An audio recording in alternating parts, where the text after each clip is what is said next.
فکر و نظر. نحمده ونصلي على رسول الکریم اما بعد.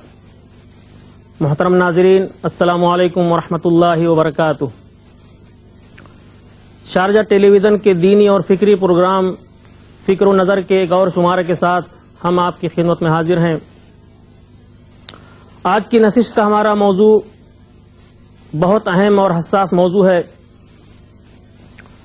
اس کی فرضیت اور اہمیت قرآن میں بہت زیادہ تاکید کے ساتھ بیان کی گئی ہے اور احادیث نبویہ شریفہ میں بھی اس کی بہت زیادہ تاکید ملتی ہے. یہ موضوع زکوٰۃ کا موضوع ہے. یہ بہت ہی اہم موضوع ہے اور اس کی اہمیت کا اندازہ آپ اس سے لگا سکتے ہیں کہ اس کے نہ ادا کرنے والوں کے ساتھ امیر المومنین حضرت ابوبکر رضی اللہ عنہ نے جہاد کیا تھا.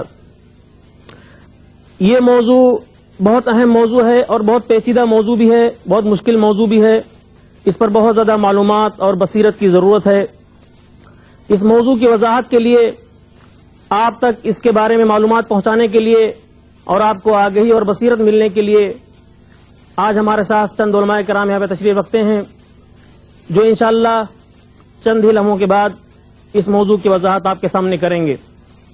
یہ مہمان علماء آپ کے لیے جانے پہچانے ہیں، اس لیے میں تعارف میں پڑھنے کے بجائے درخواست کروں گا اپنے محترم مہمان مولانا خلیق احمد صاحب سے کہ قرآنی آیات کی روشنی میں زکوٰۃ کے بارے میں، زکوٰۃ کی فرضیت کے بارے میں اور زکوٰۃ کی اہمیت کے بارے میں کچھ بیان فرمائیں. قرآن کریم کی بہت سی آیات میں زکوٰۃ کی فرضیت کا تذکرہ ہے، زکوٰۃ کا حکم دیا گیا ہے. ان میں سے چند کا میں تذکرہ یہاں کروں گا.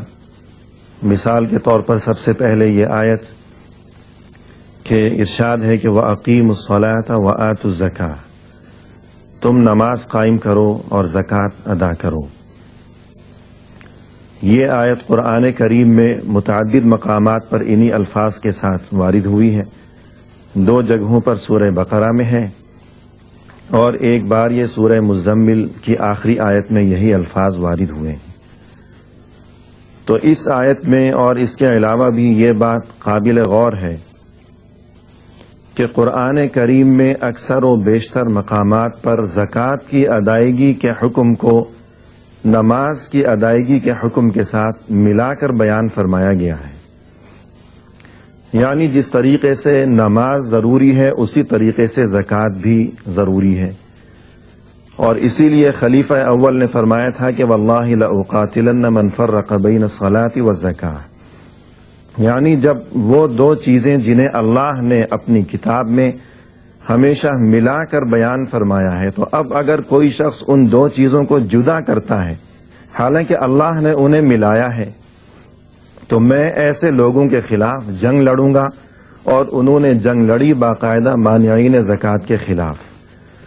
تو یہ آیت ہے. اور اس کے علاوہ مثال کے طور پر قرآن کریم میں ارشاد ہے وَفِي أَمْوَالِهِمْ حَقٌّ مَعْلُومٌ لِلسَّائِلِ وَالْمَحْرُومِ، کہ یہ مؤمنین یہ ہیں، ان کی صفات میں سے ایک صفت یہ بھی ہے کہ ان کے مال و دولت میں ایک خاص حق ہے، ایک معلوم اور متعین حق ہے سائل اور محروم لوگوں کے لیے.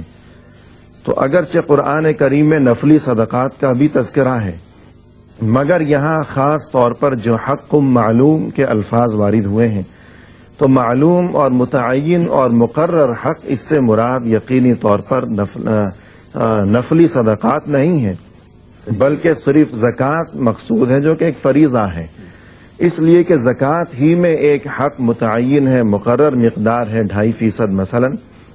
اگر اس سے ہم نفلی صدقات مراد لیں تو وہ درست نہیں ہوگا، اس لیے کہ نفلی صدقات کے لیے تو کوئی مقدار متعین نہیں ہے. انسان اپنی حسب حیثیت جب جو اس کا جی چاہے وہ دے اللہ کی راہ میں.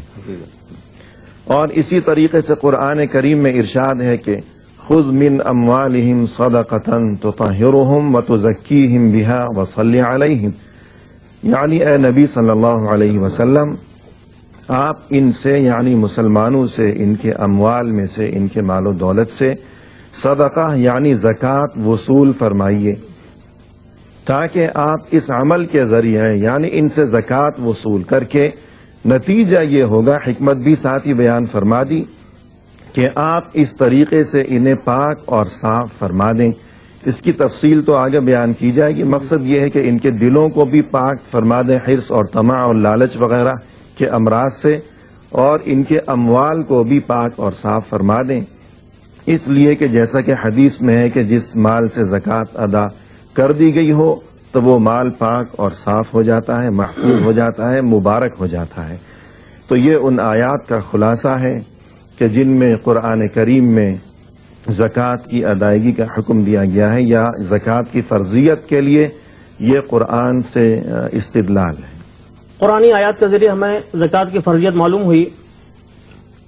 قرآن میں تقریباً 12 مقامات پر صدقہ کے لفظ سے اللہ تعالیٰ نے تعبیر کیا ہے جو زکوٰۃ ہی کے معنی میں ہے، اور جہاں عام صدقات کے لیے اللہ تعالیٰ نے حکم دیا وہاں عام طور سے انفاق وغیرہ کے الفاظ استعمال کیے ہیں.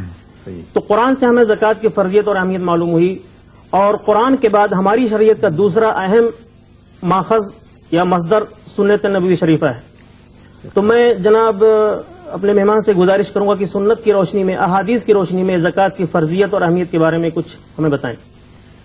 بسم اللہ الرحمن الرحیم، صلی اللہ علی نبینا و رسولنا محمد وعلی آلہ وصحبہ اجمعین. اما بعد، زکوٰۃ کی فرضیت جس طرح قرآن کریم میں مختلف مقامات پر مختلف اسلوب اور پیرائے سے وارد ہوئی ہے، اسی طرح سے احادیث کا ایک بہت بڑا ذخیرہ، اگر آپ احادیث کی کتابوں کا مراجعہ کریں، اس میں پڑھیں، تو ایک بہت بڑا ذخیرہ کتاب الزکوٰۃ کے تحت علماء کرام نے ذکر کیا ہے، بیان کیا ہے. اس میں بہت ساری حدیثیں ہیں جس سے یہ پتہ چلتا ہے کہ زکوٰۃ اسلام کے اندر ایک بنیادی رکن کی حیثیت رکھتا ہے. جو انسان صاحب استطاعت ہے اگر وہ نہیں ادا کرتا ہے تو وہ یعنی ایک طرح سے اسلام کے بنیادی رکن کا منکر ہے. یہاں پر سب سے مشہور حدیث جو یعنی میں یاد دلانا چاہتا ہوں، عموماً سبھی لوگ جانتے ہیں، وہ حدیث ہے جس میں نبی کریم صلی اللہ علیہ وسلم فرماتے ہیں: بنی الاسلام علی خمس، شہادتی ان لا الہ الا اللہ واقام الصلاة وایتاء الزکاة وصوم رمضان وحج البیت من استطاع الیہ سبیلا. وان محمد رسول اللہ. بعض روایتوں میں اس کا اضافہ ہے، بعض روایتوں میں بغیر اضافے کے ہے. تو بہرحال یہ ہے کہ نبی کریم صلی اللہ علیہ وسلم نے فرمایا دین کی، اسلام کی بنیاد 5 چیزوں پہ رکھی گئی. اس میں سے ایک ہے لا الہ الا اللہ کہنا، یعنی اقرار توحید کرنا، اور ساتھ ہی بعض روایتوں میں رسالت کا بھی اقرار کرنا. جی، تو بہرحال اس میں کوئی اختلاف نہیں ہے، وہ کوئی اختلافی مسئلہ نہیں ہے. دوسرا ہے کہ یعنی نماز کو قائم کرنا، اور اس کے مان بعد جو ہے وہ زکوٰۃ کی پابندی کرنا، زکوٰۃ کو قائم کرنا، اور پھر رمضان المبارک کے مہینے کے روزے رکھنے، اور پھر جس کی استطاعت ہو وہ حج کرے یا حج فریضہ حج کی ادائیگی. تو یہ 5 چیزیں ہمارے اسلام کی بنیادی ارکان ہیں. ان میں سے کسی ایک کی یعنی کا انکار وہ گویا کہ اسلام کے ایک بنیادی رکن کو ڈھانے کے مرادف ہے. تو بہرحال یہاں سے یہ پتہ چلا کہ اسلام کا ایک بنیادی رکن ہے، اور جو رکن ہے وہ فرض سے بھی زیادہ اہم ہے. اس کے علاوہ دوسری حدیثوں میں جیسا کہ نبی کریم صلی اللہ علیہ وسلم سے اور بھی بہت ساری حدیثیں ہیں، لیکن میں چند ایک حدیثیں یہاں بیان کرنا چاہتا ہوں. ایک حدیث میں جس کو امام بخاری و امام مسلم اور دیگر تمام احادیث کے مجموعے میں ذکر کیا گیا ہے، وہ یہ ہے کہ نبی کریم صلی اللہ علیہ وسلم فرماتے ہیں: امرت ان اقاتل الناس حتى يشهدوا ان لا اله الا الله وان محمدا رسول الله ويقيموا الصلاه ويؤتوا الزكاه الى اخر الحديث. نبی کریم صلی اللہ علیہ وسلم فرماتے ہیں مجھے حکم دیا گیا ہے کہ میں لوگوں سے جنگ کروں، قتال کروں، یہاں تک کہ لوگ اس بات کی شہادت دے دیں، یعنی اعتراف کر لیں کہ اللہ کے سوا کوئی معبود برحق نہیں ہے اور محمد صلی اللہ علیہ وسلم اللہ کے رسول ہیں. یعنی اسلام کا تو بنیادی جو رکن ہے یعنی اقرار توحید و اقرار رسالت کر لیں، اور پھر اس کے بعد کہتے ہیں نماز بھی قائم کریں، اور پھر تیسری چیز ذکر کی کہ وہ زکوٰۃ بھی ادا کریں. اس کے یہ مطلب ہے کہ جس طرح اقرار توحید و رسالت کی اہمیت ہے اور اس کے بغیر اسلام مسلمان نہیں ہو سکتا، یعنی داخل نہیں ہو سکتا، اسی طرح نماز پڑھنا، اسی طرح زکوٰۃ دینا، سب اپنی جگہ پر ایک بنیادی حیثیت رکھتے ہیں، سب ایک فریضہ ہے، سب کے سب اپنی جگہ پر فریضیت کی حیثیت رکھتے ہیں. اور پھر اس کے بعد فرمایا کہ بعض روایتوں میں اور قرآن کریم میں اس کی تائید ہوتی ہے. قرآن کریم میں اس حدیث کی تائید قرآن کریم سے ہوتی ہے، کیونکہ قرآن کریم میں ایک جگہ ہے کہ فَإِن تَابُوا وَأَقَامُوا الصَّلَاةَ وَآتَوُا الزَّكَاةَ فَخَلُّوا سَبِيلَهُمْ. یعنی قرآن کریم نے کہا کہ تم کافروں سے جنگ کرو یہاں تک کہ وہ لوگ توبہ کر لیں، یعنی کفر و شرک سے توبہ کر لیں اور پھر نماز قائم کریں اور پھر زکوٰۃ ادا کرنے لگ جائیں.